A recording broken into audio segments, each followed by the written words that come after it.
Yo, what is up everybody, it's Jay the Great here and welcome back to another Naruto reaction video here today. And today we have a very special video by the great Swagkage, and as you can tell it's a brand new video, so shout out to him for posting another one. And as you can tell by the title, this is how every Hokage would perform during the Nine Tails attack. So folks, this is certainly an interesting topic, right? And I believe when it comes to the Minato and 14-year-old Obito altercation, a lot of people either misunderstand it or disregard certain aspects of the context behind that altercation, right? So 14-year-old Obito is actually quite competent, even at that early of an age. When you analyze the altercation and the battle that ensued between the two, Obito performed quite well, right? Minato states on multiple occasions that it's going to come down to the wire, it's going to come down to who hits who first, and he's even so shocked by what Obito's capable of that he believes him to possibly be Madara Uchiha, right? With Madara Uchiha having this legendary lore throughout shinobi history, right? So all these aspects and all these empirical pieces of evidence point to the fact that even 14-year-old Obito was already at a Kage level. Now, I'm not saying that he's equivalent or superior to Minato or anything like that. However, he is arbitrarily relative to Minato. To have him pay such respect and homage to Obito indicates that, yes, Obito is arbitrarily relative to Hokage Minato at that point in time. However, to be fair, there are other factors that could sway your opinion one way or the other, right? Hokage Minato had to worry about his son and Kushina being used as pawns, so to speak, as hostages by Obito, with Obito doing so to throw Minato off and make him make a mistake. On top of that, he had the Nine Tails attacking the village, so that was also a worry on his mind. So like I said, the aspects behind this altercation are various and numerous, and people don't really analyze in detail how that altercation really went. So I'm actually very curious to see what Swag says about this one and how he says the other Hokage will do. But before we begin, anyways, greatly appreciate it. Hit that like button, turn on bell notification to stay up there with yours truly. And if you're new and you enjoy it, man, you mess with the kid, make sure to hit that sub button, because once you do, you become part of the family forever. Let's not waste any more time, screen. Let's see what Swag has to say about this one. Hey, how's it going, everybody? Swagkage here, and today I have a brand new guest on the channel. What's going on, guys? Shout out to TG. Shout out to TG. Thank you for having me on the channel. I'm a little nervous, Goat. but it's all right. Nah, no need to worry, bro. This guy, for those of you who don't know him, Yes, sir. really Go check good him out if you haven't already, A lot folks. of them are He's a goat. hypothetical situations, like the one in this video, actually, that I find to be particularly interesting. There's a friend of his, New Horizons, who Shout out to New Horizons as well. Great creator as well. They made pretty similar video. It was like asking the same question, right? How each of the Hokage would do in Minato's position against Obito. So that's where the idea for this came from. But Yes, we're sir. gonna try to change it up a little bit just to make it so that like it's not the same video twice back to back. We'll have I have a couple collab with TG, bonus by the way. It's at characters the top of featured in my here, channel but, page if you we'll guys want to check start that by out. focusing Another great on the topic as well. actual Hokage. Just wanted to let you guys know that. Shout out to TG for that as well. It's sponsor time, and this video is brought to you by Raid Shadow Legends, the best video game ever. Another epic champion. So again, scan the QR code, hit the link. Hope you have fun, and thanks to Raid for sponsoring today's video. So I guess we'll just go ahead and start with Hashirama, which is I guess it'll make the video a little bit anticlimactic, starting with one of the strongest cases so early on. Like, this is the first guy we're going to talk about. As many of you probably know, considering all his accolades and how people talk about him, of the Hokage, aside from Naruto, he definitely has the best shot here, right? He's super strong. He fought Madara and the Nine Tails together at the same time. The only issue he's going to run into is Kamui being so insane, because it doesn't really matter how strong he is if he literally can't touch his opponent. Yeah. Correct. But I think that with Sage Mode and precognition and stuff, he'll be able to, especially considering how much chakra he has and how much, how insane his durability is. Like, he just seems to have like a really insanely high level of like fortitude all around, not just in terms of like chakra, but in terms of like how long he'd be able to last fighting, right? Like, he fought Madara for a full day, for example. So I think that worst case scenario for him, he'd be able to outlast Obito, generally speaking, as like a broad overview of the fight. What do you think? Yeah, I absolutely agree. And you can maybe like derive a little bit off Madara for this. Now Madara kind of is able to counter Obito's Kamui effectively. Hashirama being able to constantly contend with Madara's evolving strategies even gives Madara a little bit of credit with cloaking the QB. So you might be able to say something there, but I really do agree with you in outlasting and possibly even overwhelming the Kamui for 5 minutes straight, because Hashirama really should have no problem just continuously shooting attacks out and overwhelming Obito. And I'm not saying like overwhelming in the sense that like he's gonna hit him when he materializes. He can if Obito tries it, but overwhelming in the fact that Obito's 5-minute timer is going to run out and he will be forced to materialize, in which case he's not really going to have too much of an answer for any of Hashirama. And if Hashirama starts, like, grabs him with his Wood Dragon or any of his Wood style, he's going to start suppressing his chakra, in which case it's just not a good look for Obito in this situation. Yeah. The other thing, too, is, like, some of you are probably asking, what about the Nine Tails? He has to fight he fought Madara and Nine Tails at the same time. It's a non-issue for him, right?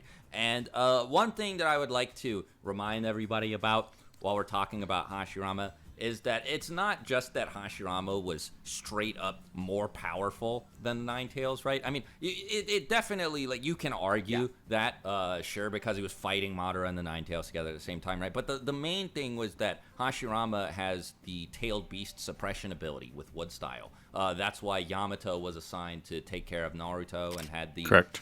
seal on his hand to monitor how many tails Naruto was sprouting, because Yamato was the only person who could just naturally suppress the Nine Tails chakra. So as soon as his Wood Golem made contact with the Nine Tails, that was it. It was over, right? So the Nine Tails is going to be a complete non-factor in this fight. Hashirama makes the Wood Golem taps him on the head, and he just, like, picks him up and chucks him out of the village or something. I don't know. With Obito, I think that, like TG said, Hashirama will probably be able to outlast the 5-minute timer. The only thing that you could argue for Obito where, like, maybe this wouldn't be an issue is I've seen some people say this, and I think that it's possible that Kamui works this way. Maybe the 5-minute timer isn't, like, so if he ever materializes at all, it resets the timer. I'm pretty sure. I think it works that way, and he could probably, like, safely, if he's, like, measured and intelligent about it, rematerialize while he's far away from Hashirama, or he could, you know, try and teleport away. Granted, he has to materialize to teleport, so that wouldn't be super safe either. But, you know, like, as long as he can put a decent chunk of distance between himself and Hashirama, he can reset the timer and get 5 more minutes to fight him. But it's going to be really, really difficult for him because Hashirama is super fast. With Sage Mode, he might be able to sense when Obito, like when he's physically present and not in Kamui. Yeah. So, like, I don't see more win cons for Obito than I do for Hashirama. He just has to get really lucky with Kamui. And, like, I don't see it happening. Yeah, I fully agree. I mean, it's pretty clear cut. He's impersonating the guy who Hashirama quite literally beat. It's just, you know. I was going to say that, too, actually. One thing that's funny is Hashirama would be he's like, a poor man's Madara. No, what happened? Who? When did he get the ability to phase through stuff and whatnot? Where's his Susanoo?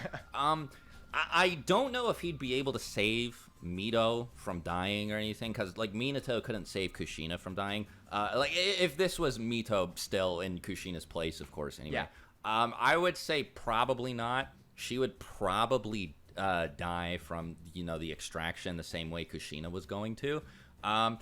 If you want to say that, like, maybe Mito's giving birth and Obito shows up there before the Nine Tails even appears, I think Hashirama might actually just beat Obito, like, before Mito gets captured. Maybe, but it would be pretty hard, especially because, like, Hashirama's not just going to be in Sage Mode, as, you know, like, in that situation. Yeah. So it probably would unfold the same way that things unfolded for Minato, where, you know, he had to, like, teleport back and forth, save Naruto, all that, and then he's, like, staring down the Nine Tails on top of the Hokage faces.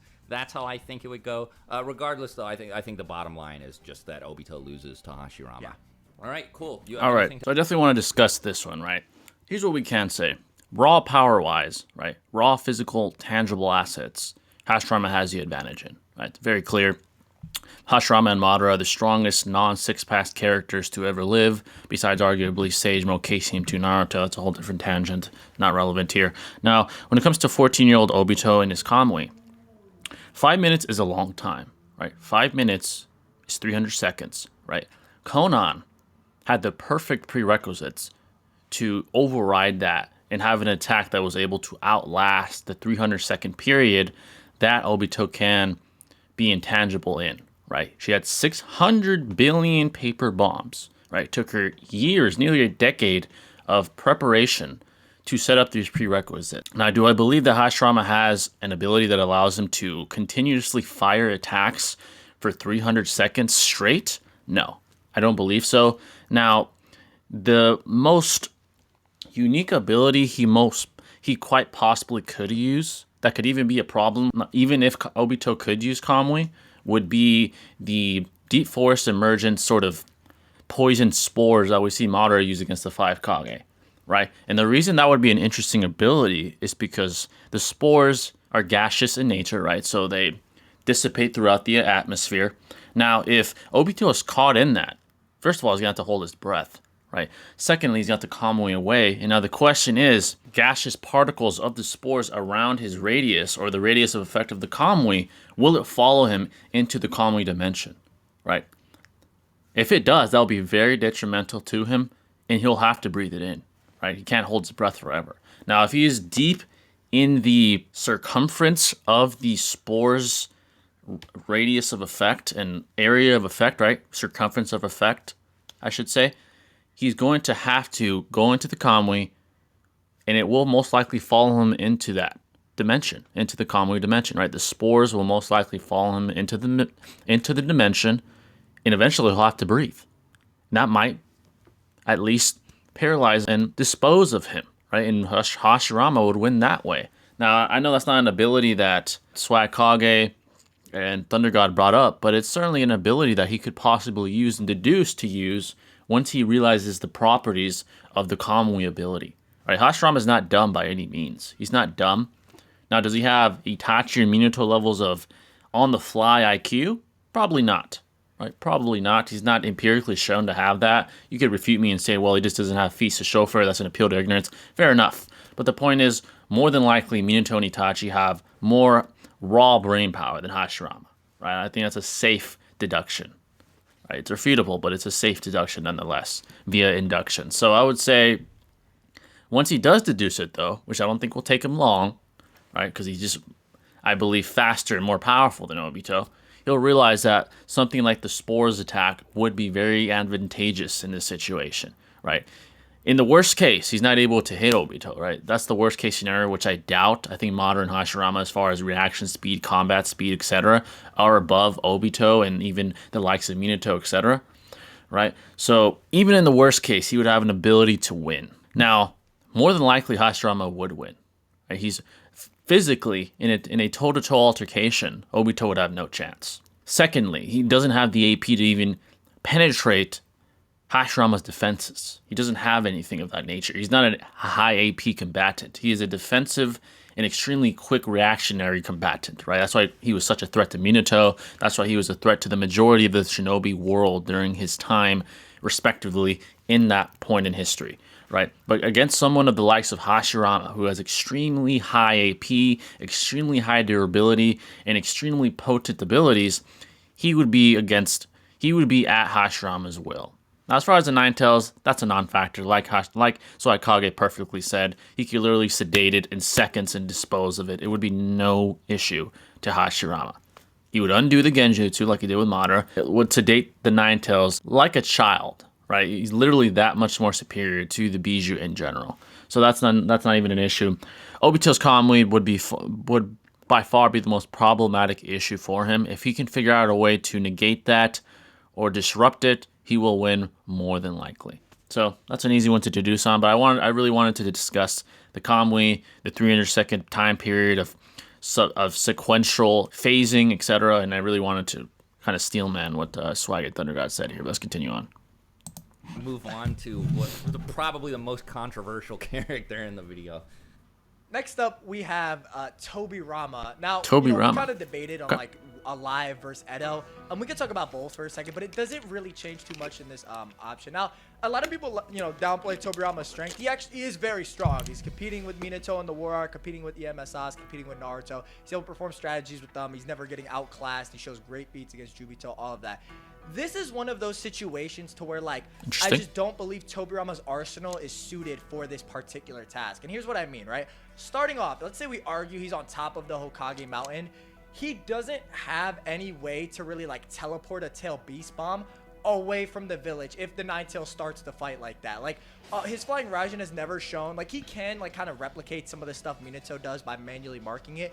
But it's not like he has those, like, wide-scale barriers, like, or he's showing the ability. You could infer that if you want. It's just never shown. In which case, like, you kind of have him not being able to fulfill the objective of being able to protect the elite from the Nine-Tails, right? But let's say, for whatever reason, like, maybe his water style is, like, that strong, which it isn't. Never say that. And he does, like, kind of deter the Nine-Tails for a little bit. The problem is, too, is that he's not really equipped to, like, mess with Obito's BFR or, like, Obito, like, grabbing him with Kamui. And the reason I say this is because Obito has to manually mark his kunai. We see this because the same mark that he places on Jubito is the same mark that's placed on the kunai. And to take it a step further, the mark that's on the kunai is always in a different location. So we do know he's manually marking it, which is impressive that he can replicate Minato. But Minato has marked kunai pre-packed. So you already have to argue, like, Tobirama manually marked the kunai in advance. And then that, like, as he's getting sucked into the Kamui dimension after Obito attaches him, or, like, catches him, he, like, throws up the kunai, teleports up, and then comes right back down on some Madara stuff, which I don't think he'd be able to do, especially since Minato stabs through Obito with the mark kunai, and Minato had to teleport to a kunai that was far, like, kind of far away from the village. So with these factors, it doesn't really seem likely that Tobirama can really deal with, like, Obito's BFR. If I took it a step further, right? If I took it a step further and was really generous to Tobirama, and let's say he goes into a 1v1 with Obito. Maybe he does, like, the Bringer of Darkness from the anime canon and kind of throw Obito off his senses. The problem is that he has no way of separating the Nine-Tails from Obito like Minato does with the contract seal. The same contract seal that permanently severed the Nine-Tails from Obito to the point even in Shippuden, like, he didn't make any jumps for it. It's heavily implied, actually, that he was never able to, like, go after the Nine-Tails because Minato had just permanently severed it. Tobirama has nothing in his arsenal to that. He has a lot of offensive jutsu, like shadow clones, all his crazy water style, potential tandem paper bombs if he teleports out. But none of it is really, like, hacks enough to clear the objective or allows him to, like, deal with BFR properly. That's the real issue. It's not to say Tobirama's weak in any capacity, because he's really strong. He chakra flexed EMS Sasuke, which if, like, you're just looking at that scene, like, he made him scared. But he just doesn't have the proper equipment to defend the village from the Nine-Tails or really deal with Obito, or at the very, like, most charitable interpretation, separate the Nine-Tails. You want to add to this? I went out for a minute. My bad. No, you're good. I think that you gave a pretty comprehensive answer to how Tobirama would perform here. I pretty much agree with everything you said. A lot of people will say that he'd be able to use Flying Raijin to do the same things that Minato was able to do, like teleport away from being sucked into Kamui, or teleport above Obito and hit him with an attack, but it's heavily implied that Tobirama thinks that Minato's reaction speed, body flicker, and ability to use Flying Raijin just surpasses his own. So that split-second opportunity that Minato created for himself to hit Obito with the Rasengan, and it was split second. Contract seal. Literally. I don't see that happening for Tobirama. I don't think he's quite fast enough to do something like that to Obito, right? Because, like, I mean, Kamui, like Obito, as soon as he activates it, right? Like, basically, as soon as he recognizes that he's about to take damage, Obito can activate it. Minato just had to be, like, so incomprehensibly, inconceivably fast after teleporting that Obito couldn't even perceive that he was about to get hit in time to activate Kamui. I don't think that Tobirama has speed on that level. People like to bring up the moment in the war when he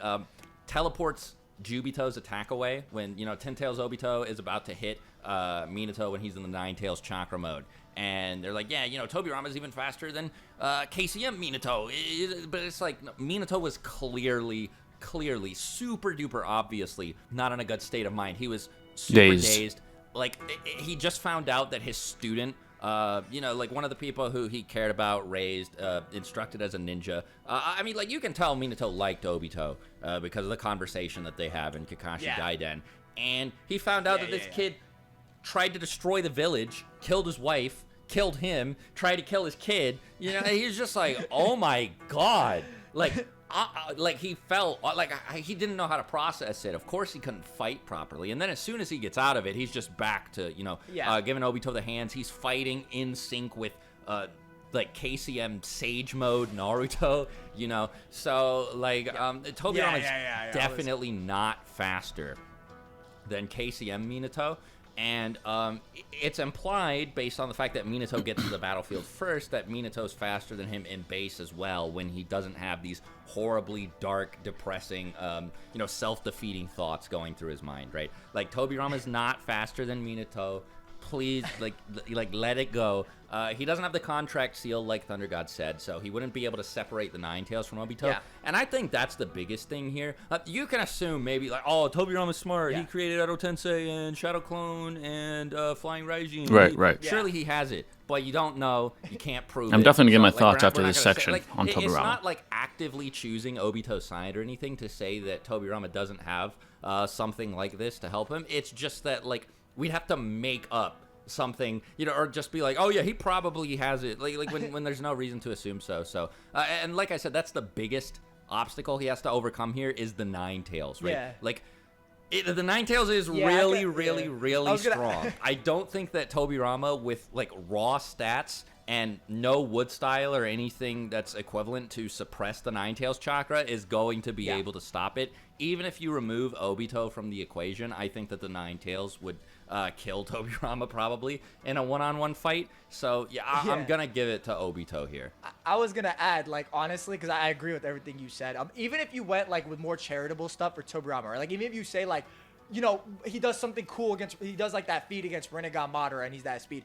Even if you somehow said Tobirama beat Obito, it doesn't change the fact that he can't beat the Nine Tails, and that's the real problem here. So even if we gave you like some extremely, if we very like the most charitable to Tobirama and actually like did give him these higher levels, it still wouldn't change the fact that in this situation he would not be able to complete the parameters and defend the village. So yeah, it's not necessarily a situation of him being weak. Just like he's not able to like really defend against all that's being thrown against him. So if we want to talk about Edo Tobirama for a second here, I don't even know how this would happen. How like War Arc Edo Tobirama, like that version of the jutsu specifically. I'll let them say their piece on this, and then I'll give my thoughts. I was about to give my thoughts, but refined. See what they say here first. To the point that Kabuto and I guess eventually Orochimaru did by the end of the Fourth Shinobi World War. At the time of the Nine Tails attack. So there would have to be some like time travel thing or something, right, where Tobirama is sent back in time with this new and improved version of Edo Tensei that revives him fairly close to his original level of strength. Correct. But anyway, assuming that somehow this weird, wacky situation does happen, I mean, I guess it's already weird anyway to put Tobirama up against Obito, who like became evil during the Third Great Ninja War, which was like 2 world wars after Tobirama died. So anyway, this is a weird situation, but just ignore it. So who would win the fight if you just put Tobirama in the same spot? If you actually do think that Tobirama is faster than Minato, then I guess he would be able to beat Obito and then beat the Nine Tails by regenerating over and over and using like Tandem Paper Bomb. Now what I'll say about Tandem Paper Bomb is that, so the big thing that people use to hype this jutsu up, it's the like, where he attaches exploding tags to himself and then like they summon more and more and more and more, right? What people cite as like the big reason this jutsu is so crazy is that it cracked one of Hashirama's deity gates, and I believe that one of the Ten Tails Biju bombs wasn't even able to do that, right? Yeah. So it should be stronger than anything that the Nine Tails could shoot out, which means that it should be able to destroy the Nine Tails, right? So Edo Tobirama might actually have a case for being able to beat the Nine Tails. In fact, I'd say that there's a strong chance that he could do it if he can tag him with Tandem Paper Bomb. The thing is, I don't think, and I'm pretty sure TG doesn't think, that Tobirama is faster than Minato, so I don't think it matters. I think he just gets sucked into Kamui, right? Yeah, so it's one of those things like, even if you said like he was, like for whatever reason you did go that interpretation route, it just like the arsenal isn't there, and even like Tandem Paper Bombs, like you said, like even if you argue like it's damaging the Nine Tails, which is a fair interpretation, I think that's fine. And there's also the question of like, where the Ninetales is, because if he's still inside the village or surrounding it, he just wouldn't use the jutsu. So yeah, you know, exactly. yeah. So it's one of those things like Tobirama is really strong, just the arsenal isn't suited for this type of battle. Yeah, realistically, yeah. He'd do better than like any of the modern day Kage, yes. right? Like any of the fourth war Kage that you put into this position, Tobirama right. would do better than them. Like, don't worry, Tobirama's not a slouch. He was, one of the strongest ninja who ever lived, but so is Obito. And the Ninetales is also like, I mean, you saw like one half of it just clash with a tailed beast bomb from 6 other Biju at the same time. Yeah, it's crazy. It's like the same Ninetales that's on the level of the wooden golem and perfect Susanoo. It's a different level.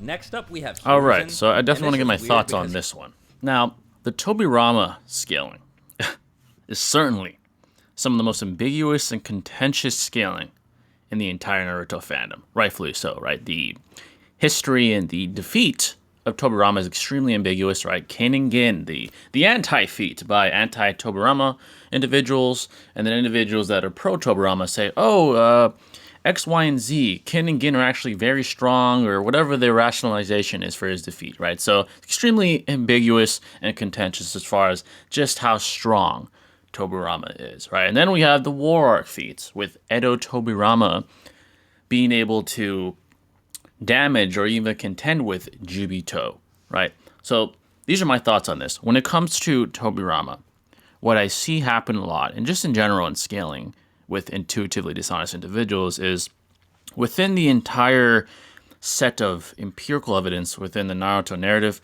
people will extract a small substrata of the empirical evidence within the entire set of the narrative, and they will try to paint this intuitively dishonest narrative as far as how high someone scales. And I see this very commonly done so with Tobirama, right? People will say, well, Tobirama was able to use the tandem paper bomb jutsu and react to Jubito, and Hashirama states that, Jubito's above himself, so Tobirama must be even higher than that, right? They use these small substratas of information to try and paint this false narrative.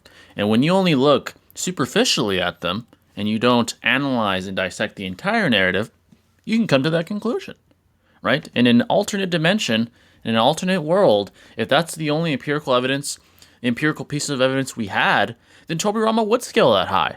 But unfortunately, for pro-Tobirama fans, that's not the case, right? So when we actually dissect and analyze the context of Tobirama's history and empirical feats, this is what we have.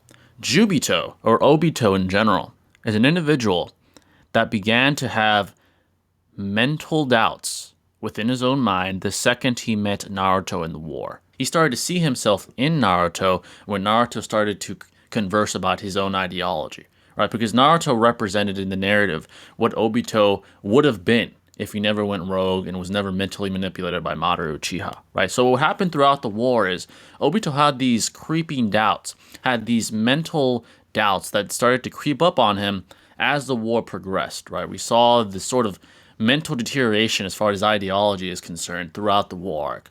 And what added on top of that? The Ten Tails literally trying to pull away from his control, right? And we have empirical pieces of evidence to substantiate my claim, right? One second we see Jubito being tagged by Tobirama and company, and then the next he's blitzing Hashirama and Tobirama and the other Hokage in an instant. He's blowing them away, literally, right? So what this shows and this indicates is volatility in his scaling. It's not stagnant, right? They're not facing a consistent level of power Jubito throughout the war. They're facing a volatile power level Jubito. It's not like this. It's more so like this, right? When he blitzes all the Hokage, he's up here. When he's getting affected by Tobirama, he's down here. When he's talking to Naruto, he starts to lower. When he starts to get talked no jutsu, his scaling goes down as well. It's not a stagnant power level. And I would even go as far as to say is that was a very blatant plot device used to explain Obito's defeat, right? Now, if we're being honest, more than likely, if Jubito had a stagnant and consistent power level and was significantly above Hashirama, Naruto and company would have not defeated him. They would have not defeated him. They wouldn't even have contended with him. right? So what had to be done? There had to be a plot device, a deus ex machina, if you will, for him to be defeated. Same thing with Madara. Madara couldn't even be talk no jutsu, so Kage had to be introduced, right? So that's the entire narrative being analyzed. But again, like I said, people will extract substratas of empirical evidence from the entire set of empirical evidence to try and paint this intuitively dishonest narrative about how high someone scales. So the truth is, Tobirama doesn't scale that high. Now, to add on top of that, he states that Minato has a better body flicker than him. Now, I've seen some people argue that that's just travel speed. Okay, now, first of all, travel speed and combat speed are colloquial terms that the scaling community and the anime community uses, right? Now, explain to me rationally, why would Minato, Tobirama, and the Hokage take their time and use their travel speed to get to the battlefield where Minato's sun is and where the fate of the world is going to be determined at? Why would Tobirama and Minato just casually teleport there? Why would they? That doesn't make rational sense. Now, even if you do conclude they're not using their absolute maximum speed to get to the battlefield, the most rational conclusion is that Minato is still faster, right? Because if they're both using an amount of effort to get there, a substantial amount of effort to get there as quickly as possible, which is by far the most rational conclusion to come to because of the stakes at hand, then Minato is still faster, right? That's why Tobirama says it, right? Why would Tobirama say, oh, you have a better body flicker than me, casually just showing up nonchalantly? Why would he go out of his way to say that? Why would Hiruzen go out of his way to say, oh, you're as fast as ever, Minato? Why would either one say that if they're just casually showing up, just nonchalantly showing up to a battlefield where the fate of the world rests in how this battle goes? That doesn't make any sense, right? So this travel speed colloquial term, I believe, is thrown around intuitively dishonesty to try and paint this narrative that, oh, they were just casually showing up to the battlefield, so that doesn't substantiate the fact that Minato has a faster reaction time than Tobirama, or a faster activation time in his synapses than Tobirama. That's intuitively dishonest, to be quite frank, amongst most people. Some people genuinely believe that Tobirama's faster, which you can't really substantiate, honestly, with the vast amount of empirical evidence. You just can't. So, truth be told, Tobirama very, very likely is inferior to even base Hokage Minato in terms of combat speed, reaction speed, whatever colloquial term you want to use, right? He's slower than Minato, right? So essentially, his margin for error would be even smaller than Minato's. Minato's was a split-second margin of error already, right? He said this is going to come down to who hits who first when they had that altercation where they dashed at each other, right? And then Minato uses the kunai and ends up outspeeding Obito and using a Rasengan to damage him, right? Tobirama doesn't have that split-second margin of error. So if anything, the converse would be the case. Obito would have the advantage, right? Because the speed between the discrepancy in speed between Obito and Minato was already very, very narrow. Very narrow. So Tobirama more than likely is slower than 14-year-old Obito. As much as some people hate to say that, empirically, that's what's indicated. And again, just because he tagged Jubito doesn't mean that claim is negated. His power level is volatile. It fluctuates greatly. There's these great spikes. It's literally like the stock market. At one point, he's blitzing on the Hokage. The next, he's getting tagged by Tobirama. There's these spikes in power. It's very blatant, both physically, based off the empirical evidence, and based off the mental anguish he's clearly experiencing, right? From the beginning of the war arc up until the point that the Ten Tails was extracted from him. Very obvious. It's not a shocking claim to make. So more than likely, Tobirama's slower, and probably would lose the altercation. As far as the Nine Tails, I'm going to be fair to Tobirama. I think he'd do better than Swag and Thunder God gave him credit for. I do believe that there's a possibility he could teleport away 10-tail Bijou bombs. There's a possibility, theoretically, that he could do so. Is it less likely than Minato being able to do so? Yes, he has slow reaction time. But he would do all right. Now, would he defeat the Nine Tails? That's a whole debate I don't want to get into. I've talked for quite some time. The point is, he would do better. Either way, Obito would be the main threat, and it's highly unlikely that he would defeat Obito anyway. He would simply just lack the speed to react to or against Obito. It's as simple as that. And again, all the empirical evidence and context I provided substantiates that highly. But again, I had to take my time with this one because the scaling I've seen thrown around for Tobirama, especially for the pro Tobirama side, I must say is very, very intuitively dishonest and quite disingenuous. But let's continue on. Hiruzen was there the night of the Nine Tails attack, so I guess for this scenario, we can just assume that there is no Minato and Hiruzen has to do it himself. He loses. Yeah, you could even beat the Nine Tails. He gets obliterated, bro. There's that, like, what is old man like Hiruzen doing here? Like, nothing at all. Like, it just that difference. Debatably lost the Nine Tails, let's just say. Listen, realistically, if you want to take it there, old man Hiruzen saw Minato's coffin coming up, and he's like, I can't let this happen, bro. He was like, no way, instant defeat if Minato steps out of that coffin. Exactly right. Yeah. And this was about 10 years ago, about 12 years ago, and Hiruzen says, oh, if I was 10 years younger, I would be able to, or it's either him or Orochimaru says that, like, if Hiruzen was 10 years younger, he'd be able to rip out Orochimaru's soul. So, 10 years younger Hiruzen would probably be around or above that Orochimaru level from the Chunin exams. Right. And, we're talking about the full entire Nine Tails here, man. Yeah, plus Obito with Kamui, and Hiruzen just doesn't have the speed to put him on the level of somebody. Yeah, he's not Obito, shown empirically. What's going to happen is he's going to see the Nine Tails while he's standing on top of the Hokage monument. I don't know what he's going to do about that first Biju bomb. Assuming he does something to blow it away, Obito's going to teleport behind him. He's going to try to attack Obito like Minato did. Obito's going to catch his hand and suck him in the Kamui. Yeah. That's where the battle ends. There's not too the most you could say is maybe he if because Enma, I'll say this too, not a lot of people bring this up because a lot of people bring up him pushing the Nine Tails out of the village. That's also a more prime Enma as well. Not too many people bring that up, and it's if you did argue Enma said this is stayed the same strength, maybe he pushes the QB's mouth up when he's charging it, but come on, man. Think about that. How much I'm reaching just to give the case to Hiruzen. It's even if I said that, Obito's surprise jump, people don't understand. You cannot stop that. It's so strong, in that you really have to have a lot.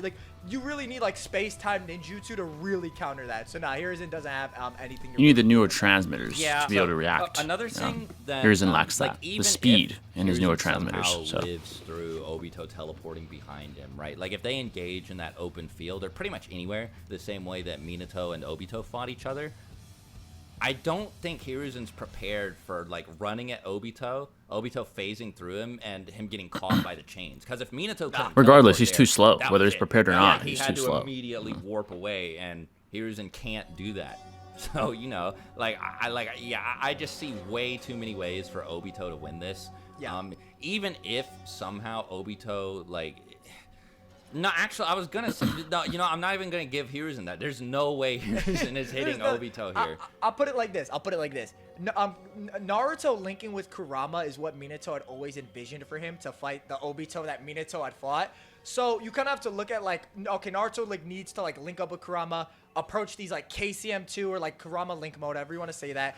Is Hiruzen on that level?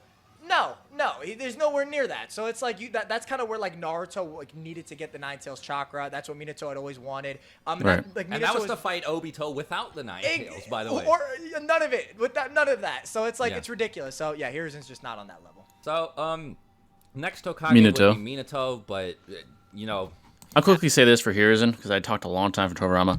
When Swagkage says Hiruzen wouldn't be prepared for Obito and running at him, this is why it wouldn't matter. Imagine you're turning a light switch on, and you prepare to try to turn your head before the light switch goes on. It doesn't matter how prepared you are.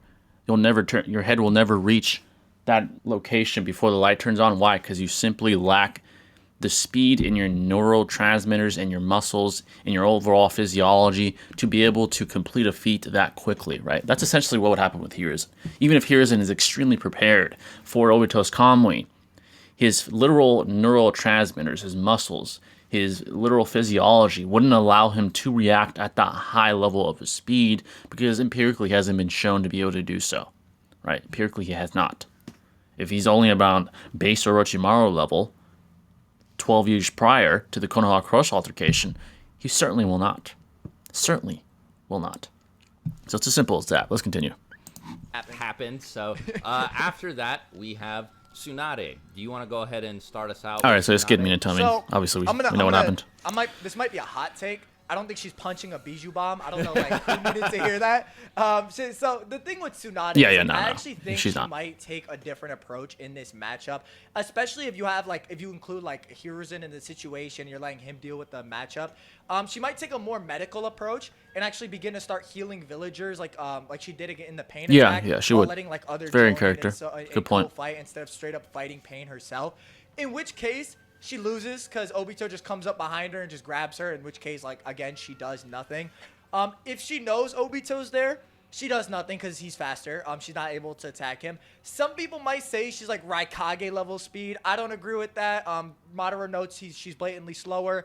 Madara is also hard to judge in that fight because he lets a lot of stuff slide. It's a little harder to say exactly what he's letting slide and what he literally toying with the shoot. It doesn't help that he doesn't respect the Kage and is blatantly letting them bash against his Susanoo. He even notes some of their jutsu isn't worthy enough to absorb. So I don't think there's too much to go off of there. In which case, yeah, Tsunade really just doesn't have an answer to BFR or the Ninetales really. Maybe you could argue she punches it, maybe, but that's kind of their upper limits of her strength. And this is in the work, so maybe you could argue this wouldn't even apply here. Is breaking Madara's Susanoo ribcage. Which is not as strong as the full Ninetales. The Ninetales is more comparable to the perfect Susanoo. So it just wouldn't. It doesn't translate. It doesn't translate at all. She doesn't really have a chance against the Ninetales, Obito, and how she reacts in the situation isn't even an offensive role. My bad. That's the other way I see it. No, I feel you. I'm the biggest Tsunade fan ever. I really want to give her something here, but I don't see any way for her to beat the full Ninetales or Obito in one-on-ones, and she has to fight them both together. It's just not happening, man. 100 healings is crazy. She'll probably be able to eat some damage, but it doesn't matter because Obito can just suck her into Kamui, right? Obito. The thing is, AP and defense are completely irrelevant against him because he has this infinite attack stat through Kamui where he can just pull you into his dimension and you can't get out. And he has this infinite defense stat also with Kamui because you can't hit him.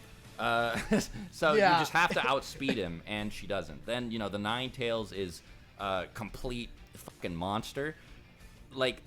It's just not fair for her, I feel bad. It's such a setup for Tsunade, but I could add if Obito were a different fighter, there'd be more substance because Tsunade does have some really nice there's a scene where she tanks Madara's Yoseka, Magatana beads, all this crazy stuff, but because his win condition isn't predicated on any AP or defense or anything like that, like Swag said, it's not in the cards for her. Yeah. Correct. So next up, we have Kakashi, and we'll talk about. Now again, I don't want to talk for hours and hours because the video will be 2 hours long, so I apologize. For Tsunade, I'll say this. Like they said perfectly, Thunder God and Swagkage did, Obito's arsenal is extremely unique and very, very specific, right? Tsunade is known for her high AP and her high durability. All that's negated by Obito's arsenal, specifically the Kamui. The Kamui provides the ability to not get hit, right? It negates the relevancy of durability in the first place. And it also negates the relevancy of AP in the first place, which, guess what, are the forte of Tsunade's arsenal.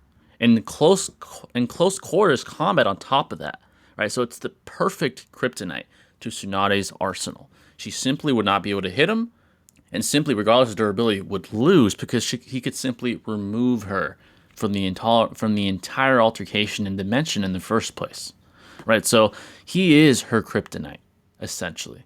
He is the literal kryptonite to Tsunade's arsenal, right? Sometimes styles make fights, right? And this is the worst stylistic matchup for Tsunade. And on top of that, she's blatantly inferior in speed. Blatantly inferior. So, yeah, she would lose very badly. As far as the Ninetales, her best win con would be a knockout blow to the Kuruma's chin or something like that. It wouldn't matter anyways, because she'd be BFR'd by Obito like that. It wouldn't matter. Let's continue on. I just wanted to say that one to get some more insight on that. But let's continue. Two different versions of Kakashi here. First, the actual Hokage version of Kakashi, who doesn't have any Sharingan, and War Art Kakashi, who has the Mangekyo. Right. Now, a lot of people don't seem to know this. I could be wrong, but a lot of people don't seem to know that Hokage Kakashi is actually stronger than War Kakashi. And this isn't like headcanon or whatever. It's said in his light novel, like while, you know, you see his escapades as Hokage and stuff, that he is in fact stronger than he was when he fought Obito and Madara. But that doesn't really matter because it's like, like Kamui is his only way to interact with Obito at all. He doesn't have that, like, unless you are really charitable to him based off of his fight with Obito, he doesn't have the speed and like the reactions to like hit Obito like during the split second that he materializes. That's the problem here.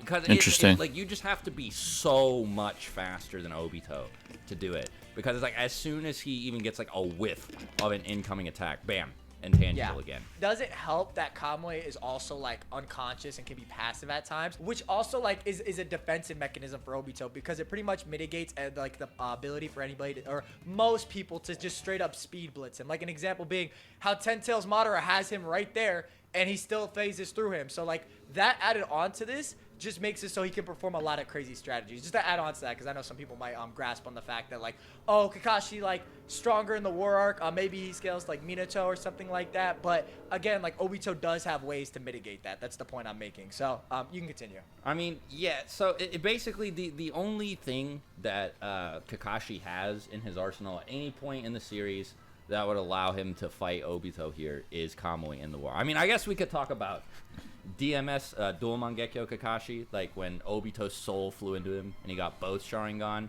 but that Kakashi was like speed blitzing Kage and stuff. Victimizes Obito, bro. They're gonna Kamui through each other.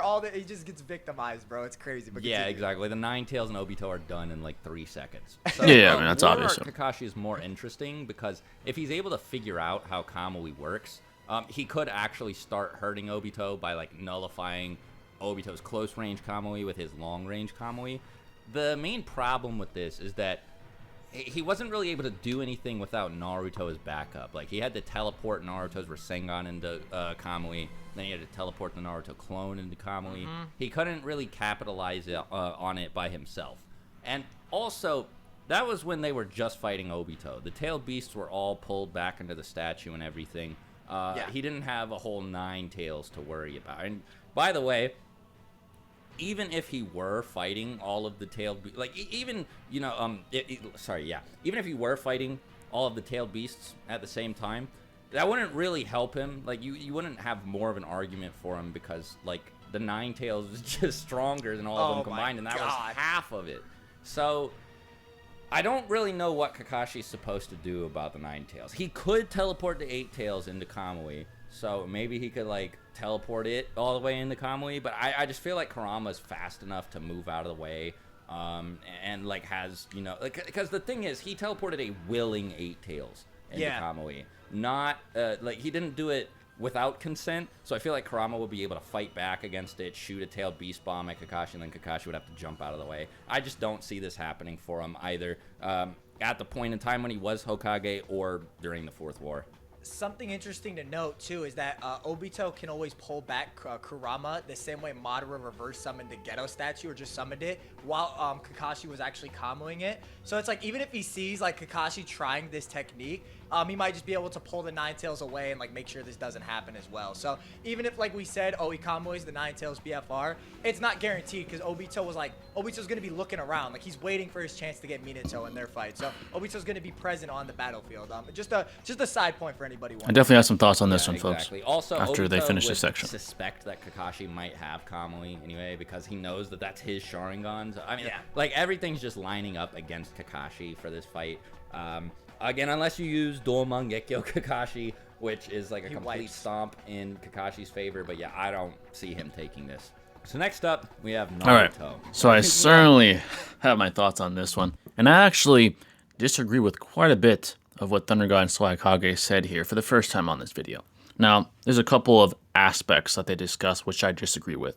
With the first one being the full 9 tails versus Naruto plus half a Kurama.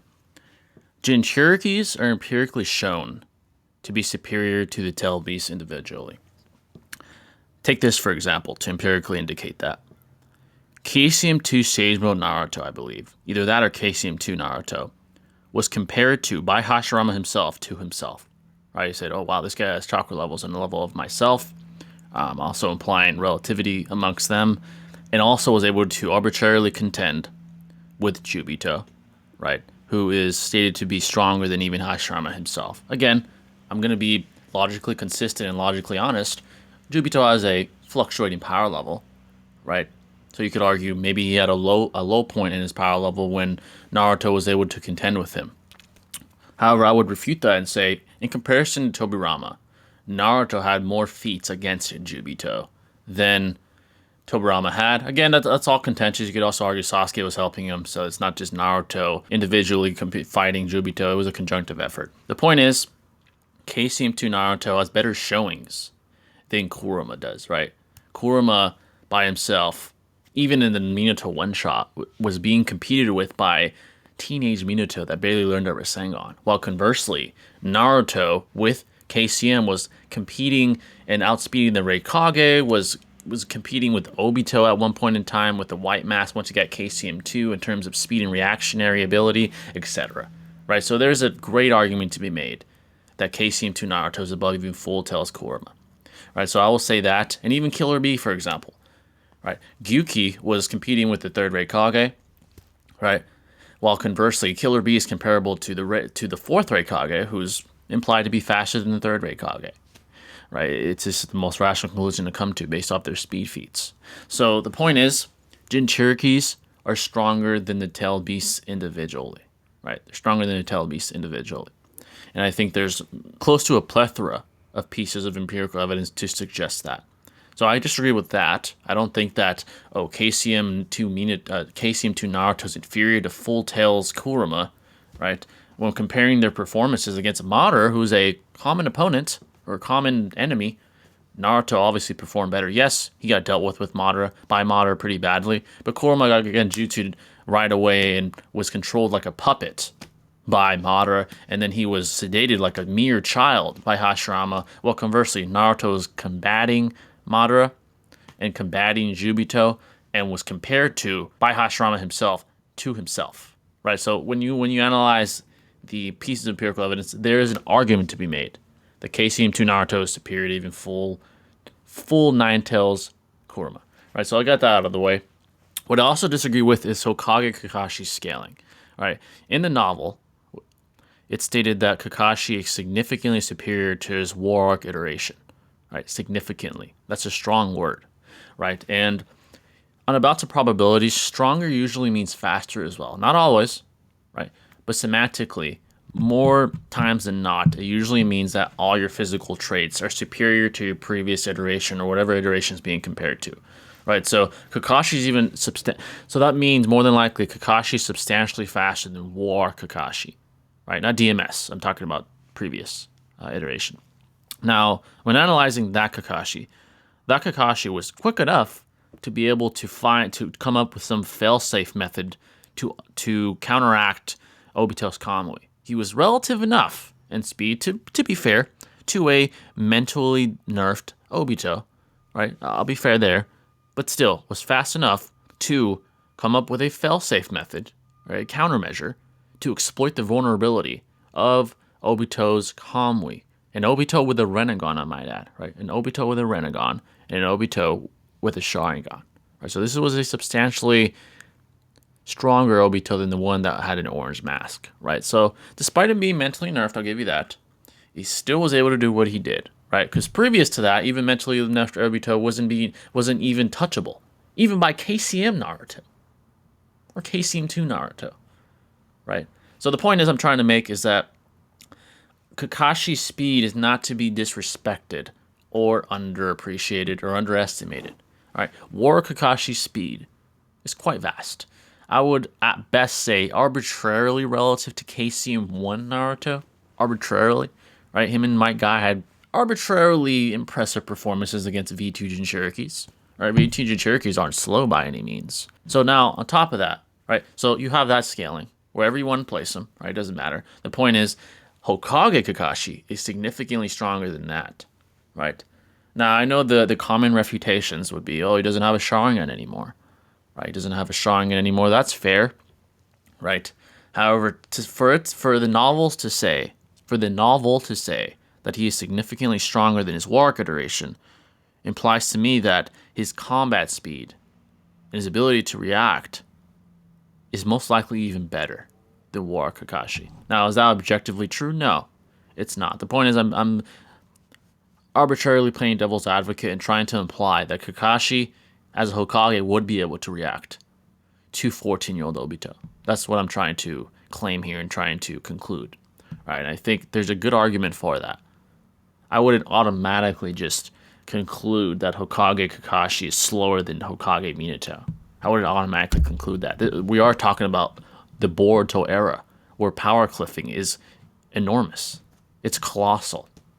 We have War Gaara competing with Rasa, right, who is even inferior to the third Kazekage, and then we have Boruto Gaara restraining Kinshiki Otsutsuki, and in the anime, restraining fused Momoshiki, right? So the power cliffing is immense.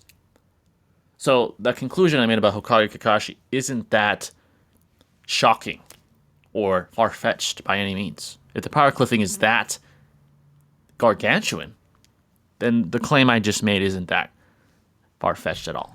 Right? That's the point I'm trying to make. So Hokage Kakashi, I believe, actually has a very good chance of defeating 14-year-old Obito. Now, as far as the Ninetales, he does know a lot of jutsus. Of course, he doesn't have a Sharingan anymore. But I would deduce, with Kakashi's intellect, he'd find a way to deal with it. He'd find a way. Possibly through training. He has a sealing ability. Possibly. Or at worst, he could at least ward off the Ninetales with all the abilities he has, like Purple Lightning. And even in the novels itself, to further give more empirical evidence, it also states that his AP has gone up and things like that. So he'd be able to at least ward it off, at least better than Hiruzen did, until someone with sealing ability comes around. I would honestly say Kakashi has a very good chance as Hokage. Now, as far as War Kakashi, that's very, very contentious, because then you got to try to measure the discrepancy in speed between White Mask Obito and 14-year-old Obito, and I would say that that's a large discrepancy.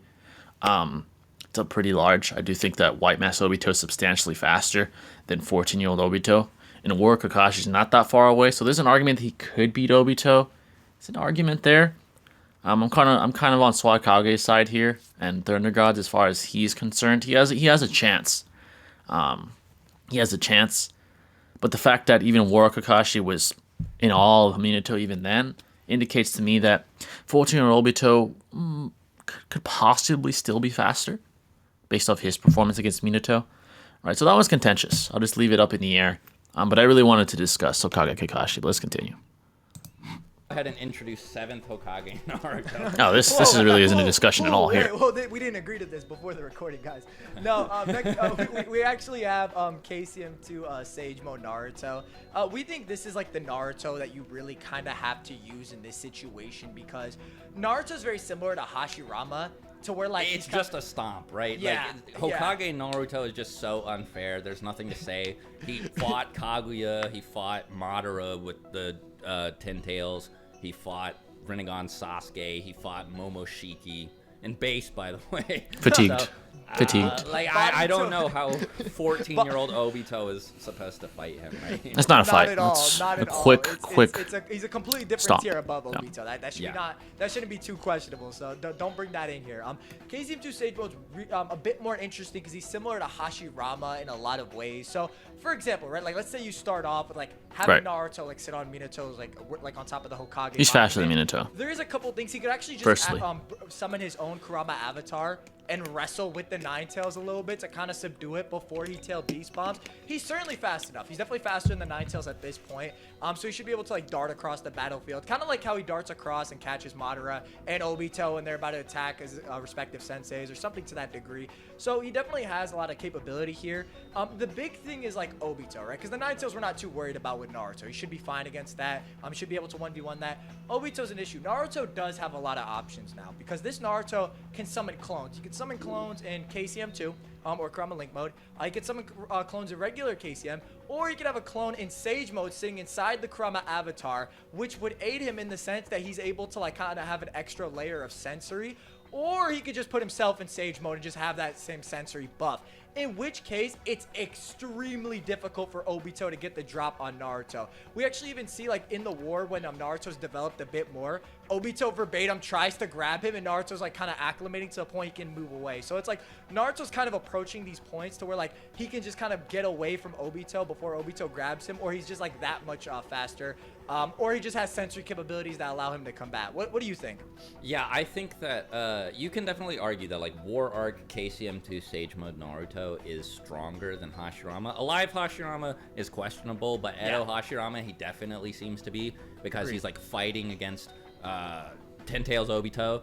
And before Obito stabilized and started controlling the Six Paths power, Hashirama looked at him and was like, yeah, that guy's stronger than me. And then, you know, again, he, like, stabilized, he got stronger. He got stronger as he adapted more and more to using the power. And then by the end, he's, like, holding the sword of Nunaboko in his hand at, like, absolute max power. And Naruto's still able to react to his attacks, dodge him. Good point, yeah. They clash because Naruto's able to, like, you know, see one of his attacks and react with one of his own. He's being helped by Sasuke. But Naruto is definitely the one pulling the most weight there, right? Because, like, Sasuke's also getting helped by Jugo. Both claims are true, and Naruto's sharing his chakra with all of his other teammates, like Lee and Ino and stuff. So, Naruto is no slouch. I don't think he was stronger than Jubito, but he was, he was, like, fighting him. He wasn't off the radar, like, multiple tiers below or anything like that. So I agree. I think that, yeah, he should be fast enough and have enough foresight, thanks to Sage Mode, that maybe he can make clones, or if Obito tries to grab him and pull him into Kamui, he can use the cloak to attack Obito and create, like, extra arms, or make, like, a mini Rasen Shuriken or something like that, right? Yeah. It's just really difficult for Obito to immediately dismiss this version of Naruto. So I actually think he has a fairly good shot at doing this.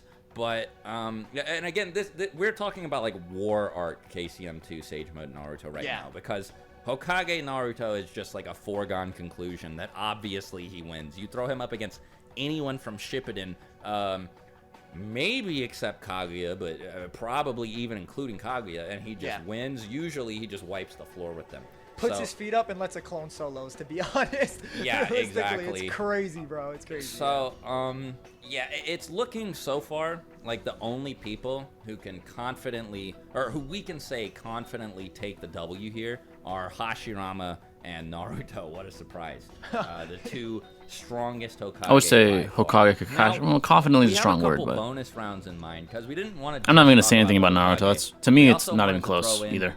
He slams. Hokage candidates here. So the first one is Danzo, and interesting. Danzo wasn't just a candidate. He actually was temporarily the Hokage. Like, he didn't get written down in the history books as one of the Hokage. He doesn't have his face in the Hokage Stone Monument. But there was a point in time where people were calling Danzo Hokage, and people thought he was going to be one of the Hokage, and then he got killed by Sasuke. So we'll say that he sort of counts for this. Yeah. He gets, like, bodied, probably. Like, we'll assume that it's, like, the version that was at the 5 Kage Summit, right? So he has this whole Izanagi arm, and it's, like, first of all, I don't even know how much that would help him against Kamui, because it's, like, so let's say he activates Izanagi, and Obito pulls him into the Kamui dimension. What happens? Does he, like, re-manifest outside? Because it's not like Kamui killed him. It just teleported him into another dimension safely. So, like, does he come back out with Izanagi? And I mean, even then, like, what's he gonna do with 9 more attempts, you know? Yeah. And plus, it's like, how's he supposed to put down the Nine Tails? Like, the only thing you could argue is that he uses Kodo Amatsukami. But, so, first of all, Obito didn't seem afraid of it, like, at all, when they were at the 5 Kage Summit and Sasuke was fighting Danzo. Second, if Danzo even has Kodo Amatsukami ready to go is questionable here, because it's like, is this a Danzo that's currently the Hokage? It's probably got to be one that traveled back in time, like, because, like, he has the Uchiha Sharingan arm. Right? So is it the one that fought Sasuke on the bridge? Is it the one from the start of the Kage Summit? I don't know, right? But even if he has Kodo Amatsukami and he can use it, I don't know how much it would work on Obito because it seemed kind of ass when he used it on Mifune. I've had a theory for a while. I've said this in videos before that the eye that Danzo got and the eye that Shisui gave Itachi work fundamentally differently because Itachi's eye, like the eye that Shisui gave Itachi, sorry, it seemed like it required eye contact because the series kind of highlighted when Itachi and the Crow made eye contact. And Itachi also knew and explained to Naruto and B that he was under the effects of Kodo Matsukami, and it like didn't matter. Even though he was aware, he still had to follow the instructions. It didn't like revert him to back under Kabuto's control once he figured it out. But with Mifune, Danzo didn't need eye contact because his eye was covered up.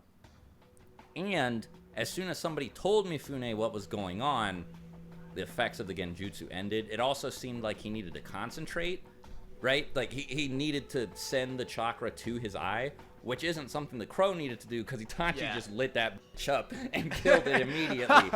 So it seemed like a thing that was just permanently active after it was cast, whereas Danzo needed to maintain his. Yeah. And then as soon as somebody noticed and told Mifune about it, Mifune was like fine from the genjutsu, and Danzo didn't even try it again. It's almost like it wouldn't have worked. So the eyes might function differently. I'm almost like 100% confident that they do, actually, based on all of this circumstantial evidence. So I don't even think it would really work on Obito, right? Like he would, I guess, try to get him to like back down, and then Obito would leave and then like come back, you know, like it's really weird. And I'll say this, it's also like a bit questionable. I was gonna say like Izanagi, but we don't know if Obito's carrying it at that time.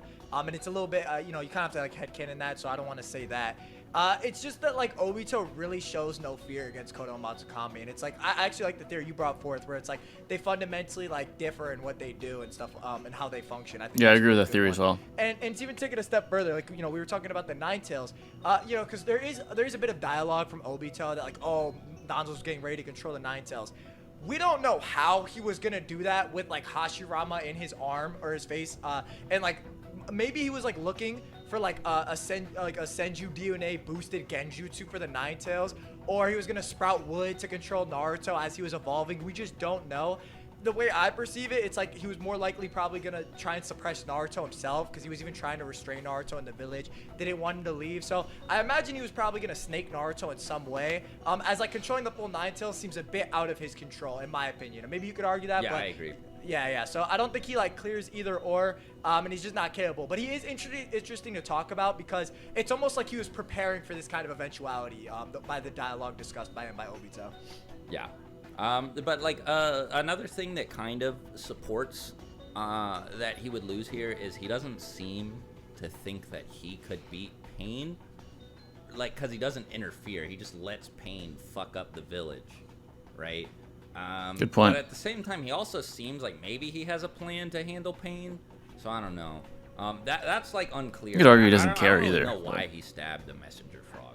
Which I think would be a little disingenuous because he does seem to care about Konoha, but like he wants could the argue village that, to be weakened. arguably. He wants people to question Tsunade after this, like, so he could come in and be like, listen, Yeah. I would have personally never let that happen, just me, guys. But hey, man, what can you say? But yeah, nah, he definitely, it's a little weird to talk about because he never really intervenes against Pain. Yeah, he doesn't try to fight Pain, which he probably would if he thought he could. Yeah. So, next up, we have Jiraiya as a Hokage candidate. And Alright, so I'm going to say this about Danzo real quickly just to get him out of the way as well. His Kodo would by far be his best win con. Now, when it comes to the Kodo he has versus the one that is executed upon Itachi during the war arc, it's more than likely that they do work differently. Like Swagkage said, I agree with this theory, and I've agreed for quite some time. Right, the one that's executed upon Itachi is the extremely potent one, which right after it's executed on you, you're going to basically have your will warped to the desire of the user. Right, and obviously the command that Itachi was given was to stop the reanimation jutsu. Right, he had to fundamentally devote his time, his effort, his energy into fulfilling that command. While conversely, Danzo's is more subtle and less potent. Right? It's more of like a vague sort of emission of will manipulation, if you will. Right, he's using it on Mifune during the Five Kage Summit. It's like more so vague. It's not like as potent, right? As soon as the Mizukage's right-hand man points out that, you know, the eye of Danzo's emitting chakra, Mifune is broken out of it very easily, like that. So it's not very potent. Could it work on Obito? Possibly. Maybe if you make the argument that Sharingans are able to at least mitigate against it, you could argue that. That's very vague. You could just refute me and say, well, Itachi's didn't even try to break out of it. That would be a good refutation. It could possibly get Obito, right? And if there's no one there with him, like Karin or something, to stop it, then maybe he would lose and would succumb to the Kodo, and then, you know, Danzo would slit his throat or something like that. I don't know, but it's possible. As far as the speed discrepancy, it's vast. Danzo was killed essentially 7, 8, 9 times by Sasuke.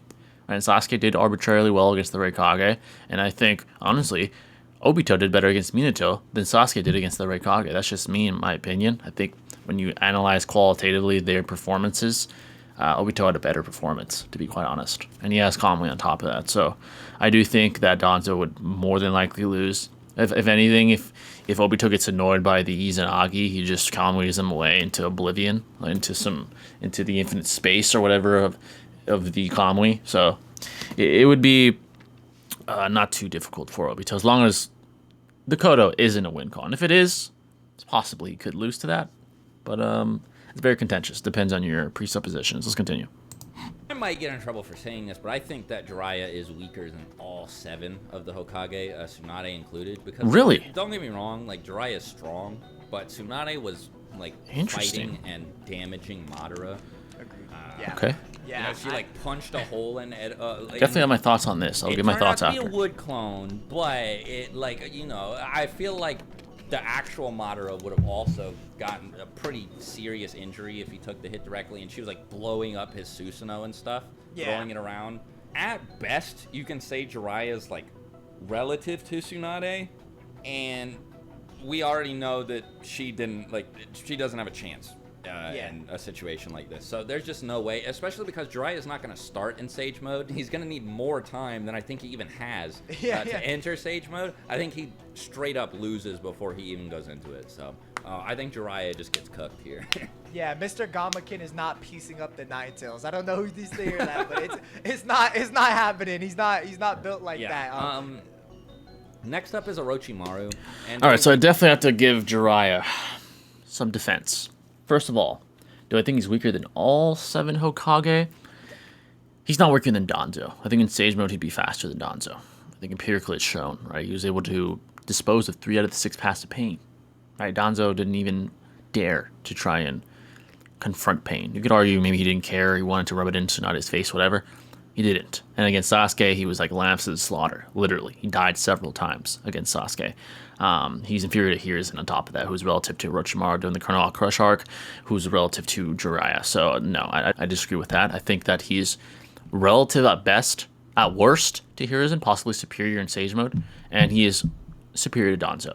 And I do think he's superior to Tsunade arbitrarily. Yes, they're relative. They're both Sannin. However, just because Tsunade was able to hit Madara doesn't automatically deem her superior to Jiraiya. I disagree. If we're staying logically consistent, Madara was playing with his food. He allowed that to happen. He wasn't trying to dispose of Tsunade and the Kage in a sequentially quick manner. He was toying with his food. He literally gave him an option on how they wanted to die, right? So I disagree with that as well. However, as far as the Nine Tails altercation with Obito, it wouldn't go well for him, even in Sage Mode, right? I'm not trying to negate that, but I do think he's not weaker than all the 7 Hokage. I disagree with that quite a bit. And he's not weaker than Tsunade either. I think in Sage Mode, he would give Tsunade a run for her money and possibly defeat her via maybe even the auditory genjutsu.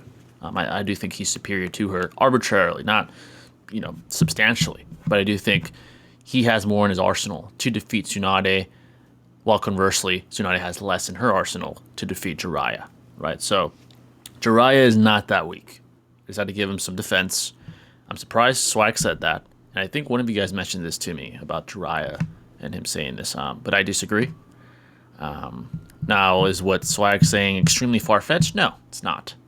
But I do disagree to quite a substantial degree. Let's continue. Use Orochimaru from when he was a Hokage candidate, which was shortly before the start of the series. we don't even know if he had the Edo Tensei Hokage at this point, and it's probably safe to say that he didn't, because this seems like something that he tried to develop specifically because of the mind games he could play with Hiruzen using it. And so this would just be like, at best, we'll say, tuning exams Orochimaru type of stats, right? Where he's like able to fight Hiruzen and is a little bit stronger. Yes. Well, old Hiruzen is weaker than the version of Hiruzen we said would be fighting the Nine Tails, so Orochimaru also gets beat up. The only one that even has a chance is the one from the War Arc after Kabuto was defeated. And he would still lose unless you give him the Edo Hokage, who, like, don't even listen to him anyway. And so, like, if Orochimaru shows up with the Zetsu sacrifice Edo Hokage, then they would win, but that's not really, that's kind of like dishonestly. Yeah, it's an extreme radical the spirit of, like, outlier case. I agree. Orochimaru do it with his arsenal. Because, again, those Hokage weren't listening to him. Yeah. Hashirama could have snapped out at any time. So, yeah, I'm not going to give Orochimaru the W on this one. Yeah, no, he would be too slow. If he doesn't have Edos, he'd lose, yeah. Situation here. Like, there's nothing really to say to it. Yeah. Next up, we have EMS Sasuke. Do you want to go ahead and introduce this?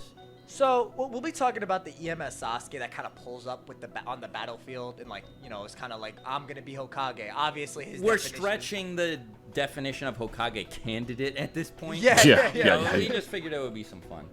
And I'll say this.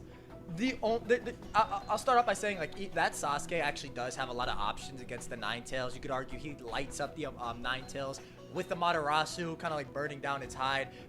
You know, possibly even killing it to a point it has to regenerate, just like he did the Eight Tails.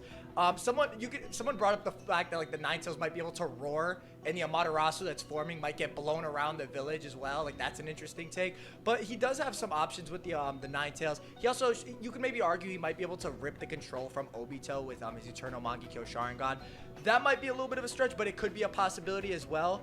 The problem is that this Sasuke, just like a lot of these characters, isn't really, like, capable of dealing with the surprise attack from Obito. He's not really that tier above to deal with Obito at this point.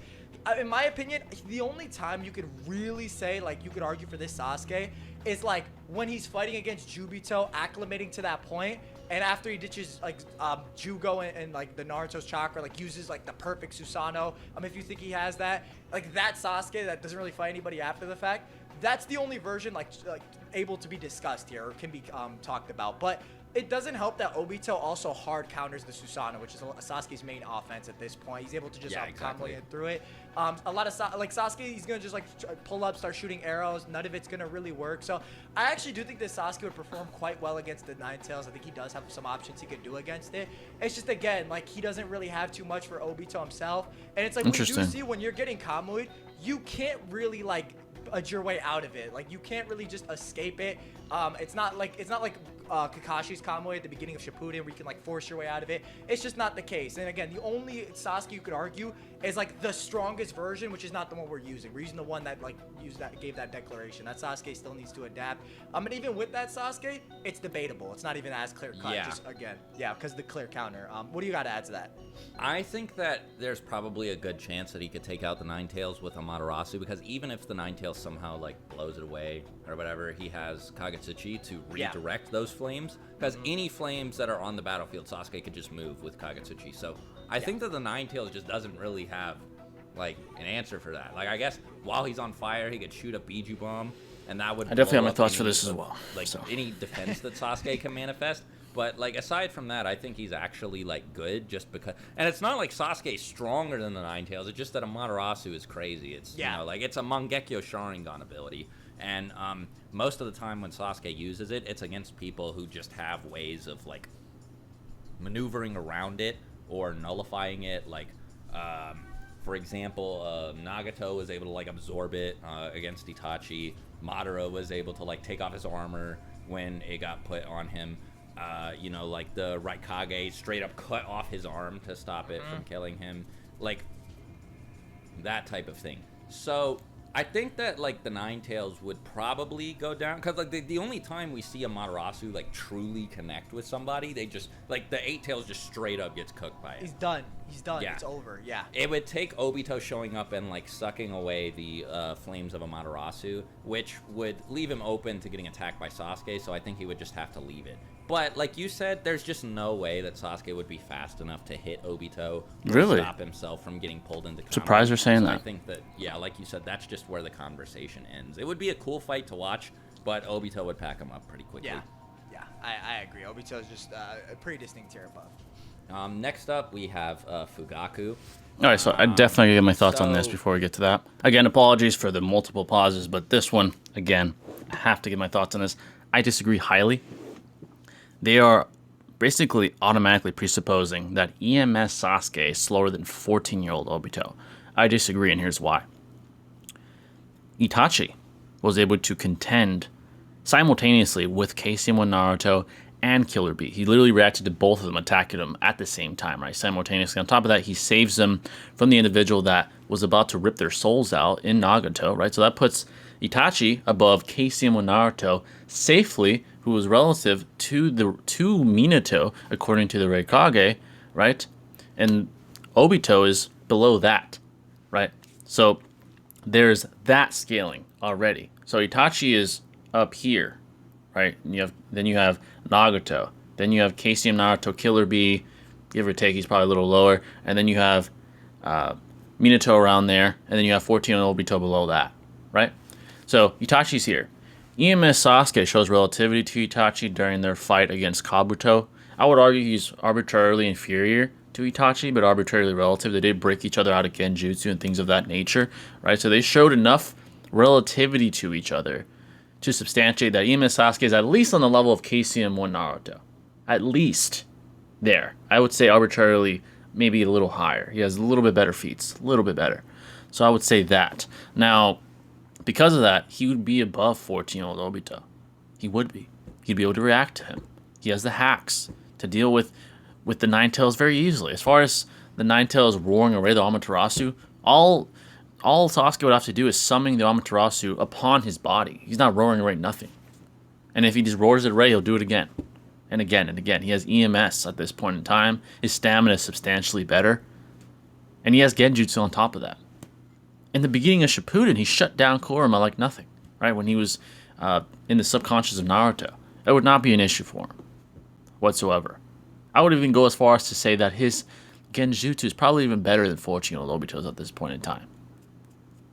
It's very good at this point, I would argue. You know, if he's able to do that in Shippuden, right, shut down the sort of link that Naruto and Kurama have in the subconscious sort of astral plane of Naruto, then by the time he has EMS, his Genjutsu is on a different level. Right, so there's an argument that he could offset or override the Genjutsu that Obito has on Kurama. There's an argument for sure to be had. But Amaterasu more than likely disposes of Kurama. More than likely. So that wouldn't be a problem, honestly, in my opinion. As far as Obito, he'd be faster than Obito. On top of that, he has Amaterasu as well. Amaterasu would be a huge problem. If that touches him, he is dead. If that touches him, he's done for. Right, so there's that as well. More than likely, Sasuke would win this altercation. More than likely, Sasuke would win this altercation. So I don't agree with Swag and Thunder God here. He is, I would say, even significantly faster than they painted him out to be. I'm actually quite surprised that they scaled him that low. Or more so, overskilled Obito. Right, because if that claim holds, that would mean that 14-year-old Obito is above KCM1 Naruto. That just doesn't add up, right? Because he lost to Minato, who's relative to KCM1 Naruto. That wouldn't add up. So, yes, EMS Sasuke is more than likely superior to 14-year-old Obito, and more than likely would defeat him and Kurama as well. Kurama wouldn't be really an issue, to be quite honest. Really wouldn't be. I mean, even Taka Sasuke almost killed Killer Bee and Gyuki. And that was when he barely had an MS. Now we're talking about EMS Sasuke that can literally manipulate the direction of the flames and use them at a higher rate because of his EMS. No, that would be a non-issue. But essentially what I'm saying is Sasuke would win that altercation. Let's continue. This one will probably be short because Fugaku probably has a good counter to Obito's control of the Nine Tails. Because like the way people talk about him, he's called Wicked Eye, and in the novel he seems pretty confident that he could tame the Nine Tails as well. Yeah. So maybe he would be able to wrestle Obito's control away from him. I'm fine with granting him that for this. He would just steal the Nine Tails and then fight Obito. The problem is it's possible. That Fugaku's apparently like weaker than Shisui in the novel, and Shisui loses to Danzo. So like, granted, you know, Shisui does the good old surprise Danzo attacks feat. by, poison by like the bugs and stuff, but he can't even react with Koto Amatsukami in time. So, like, I don't know. Like, maybe Shisui is actually just crazy and like that guy, but it's like base Danzo. I don't know. And if you use certain anime filler or like the version of the events from Storm Revolution, it's specifically the anime filler version though, Danzo just bullies him, man.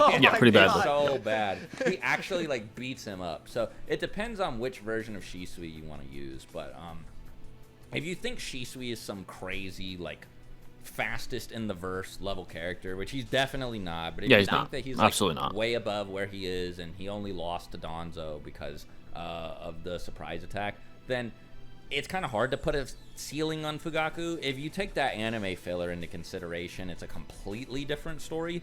But I'd say that like Fugaku's just featless, so it's kind of weird to like give him the benefit of the doubt and be like, yeah, he'd be able to beat Obito. He'd be able to stop himself from being pulled into this alternate dimension by Obito's Mangekyo Sharingan. It's just, it's not indicative. And like you said, even if you want to go off like the anime filler, right? The fact that Shisui couldn't react to Izanagi, which, to be fair, like Sasuke didn't sense it, or like Kerin couldn't sense it when they're fighting as well. Like, maybe you argue that. But that all that displays is that these types of surprise attacks are still effective against Mangekyo Sharingan users, and is very consistent with like this type of strength in the verse at this time. That's all that means. So, you know, it's not even like to throw a stray at Shisui. It's just that like, you know, him being stronger than Fugaku, and then like, you know, the way these events play out, it also doesn't help that Fugaku literally does nothing at all. No fights. That makes this very hard. Yeah, to there's no determine. feats. It's hard to He's give him, anti-feat. like, the benefit of the doubt. So we're being generous with the Nine Tails, but against Obito, you just have to make too many leaps and bounds, in my opinion, to give him that. Now the final Hokage. Yeah, Fugaku would lose. I agree. We are More than going likely. to feature here before the end of the video is Kiba. This is also fucking the Kiba? definition of candidate because you Oh know, my he just fucking said God. that he was going to be Hokage, especially with his one shadow clone. I don't really see what Obito or the Nine Tails. I don't see what they're supposed to do about him when he makes the three-headed. Oh fuck. They don't know about like rotating Fang over Fang. The thing you need to understand is that like this technique is not stoppable. It was only stopped in the series too many times. It was stopped actually consistently. So you got to understand this is a very strong technique. He's gonna shred right through the Nine Tails hide. He's It's just gonna like they're gonna like carry and like absorb the power of the tailed beast bomb when the Nine Tails shoots it at them. Like Kiba's gonna be like, let's go Akamaru. They're gonna drill into the tailed beast bomb and like absorb its power and then just kill Kurama immediately. And if Obito is foolish enough not to immediately retreat, he's going to try to pull them into Kamui. And maybe like Akamaru will like pee on him or something. Marking. Yeah, but like I mean, there's just too many win cons for Kiba and none for Obito. I mean, like I don't see what, because you know he puts Kiba in Kamui, then Kiba just comes out, then what, you know? I think like people need to understand that like Obito is getting peed on metaphorically and physically at this point. It's just it's a different level of disrespect at this point. He's actually gonna smell him from the Kamui dimension. So and if you're wondering where like some of these feats are coming from, they're from the novel. You wouldn't have read them. Don't worry about the novel. Well, also, you know, there's also the fact that Hinata, who was hopelessly in love with Naruto, supported Kiba's bid for Hokage, which would scale him above Naruto, who he did give the edge to. So Damn. I think that You cannot disagree with that scaling. So, and I hate Kiba, by the way. I hate him. Who got the W? He's the for, female. He's a male Hashirama, Sakura. I'm sorry. Naruto and Kiba. Yeah. Let us know anything that you'd like to see us do like this again in the future. Let us know if you disagree with any of our picks. I think that Tobirama is probably going to be the most controversial one, like I said. But maybe some of to me, it's not. Like, I think Sasuke really, is really EMS Sasuke. That was like very Jiraiya controversial. would be able to do it or something. I don't know. Jiraiya as well. I mean, Jiraiya is gonna lose, No, but it's Tobirama. Like the thing is, like, I understand why people would say that. Like, he's very strong and he's very relevant here. It's just a simple matter of arsenals. That's all it is. It's just one of those things, which is why, like, you know, it's Naruto. There's different characters, different arsenals. Like, this stuff can be talked about. So yeah. And then, you know, Hashirama, Naruto, Kiba, all speak for themselves. Yep. So if you guys haven't already, go check out. yeah, shout out to TG, man. Go check him out if you haven't already. I'm sure most of you guys have. I did a collab with him myself multiple times. Great creator as well. Shout out to Swag. Great video by these guys. Got some One Piece videos incoming as well. Maybe some other stuff like Hunter x Hunter or whatever if you guys are interested. But yeah, if you made it all the way to the end here, thanks a lot because this was a behemoth of a video. And yeah, great video, guys. Later. Great video. Bye. All right, there you guys have it. So I definitely want to give my thoughts on this. Let's get Kiba out of the way, all right? I have to be honest about Kiba. Kiba is a bitch. Okay, I have to get this out of the way very quickly. Kiba is a bitch. He got sharded on by Kid Naruto. And a shart ruined his career. He was never, ever looked at the same. Even in the retrieval arc, he was a bitch. He didn't do shit except hide with Akamaru. I know damn well Akamaru was barking at him, telling him, "You're a bitch. You went from getting sharded in your face to getting defeated by this guy. This dumbass that talks to himself because he has another head." You know, so Kiba's a bitch. I'm sorry. He's ass. He's shart level. Literally shart level. But now that he's out of the way. The most controversial analysis by far to me was EMS Sasuke. EMS Sasuke will defeat Fortune and Obito. And again, Kurama is a non-factor. He scales above Obito in terms of speed. He has the arsenal to defeat Obito and Kurama relatively easily, to be quite honest. So that one was extremely controversial. He has the speed feats. There's the speed chain scaling that I established, right, with Itachi and Casey Naruto, and then Hokage Minato, and then the Red Kage, and 14-year-old Obito, etc. He would defeat 14-year-old Obito, and he would win in this altercation. EMS Sasuke would win that. I'm very surprised that they said he's slower than 14-year-old Obito. Very surprised. Very, very surprised. Now, Tobirama, for the most people, is probably going to be the most controversial, right? Especially for pro-Tobirama fans that, again, extract small substratas of empirical evidence and disregard the rest of the set of empirical evidence within the narrative to try and paint this, I would say, intuitively dishonest narrative that Tobirama is relative to full power or damn near full power Obito. That's absolutely preposterous. It negates the entire narrative and what's said by these individuals. And no, in this case, feats do not override statements. Right? It's contradictory to the entire narrative in its entirety. To the entire narrative. Like I said, Jubito's power is fluctuating. It's a volatile sort of nature power level. It's volatile in nature. It's like the stock market. These large spikes, these large substantial high slope changes in his power level take place throughout the narrative, throughout the war. It's very, very obvious. Like I said, at one point, Tobirama is tagging him. The next, he's blitzing all the Hokage like they're mere children. It's not a stagnant, consistent power level. It's certainly not. And on top of that, again, he's having mental doubts within his own mind creep in. And on top of that, he has the Ten Tails trying to remove his control from it. All these factors matter. And again, some individuals disregard that. I do believe that's very disingenuous and very intuitively dishonest. I do believe so. So that's that. Tobirama would lose. He would lack the speed. He would lack the speed in defeating Obito. Kurama would be struggle for him. Would he have a chance against Kurama? Yeah, but Obito would be the bigger threat and would convoy him away more than likely. So he would lose.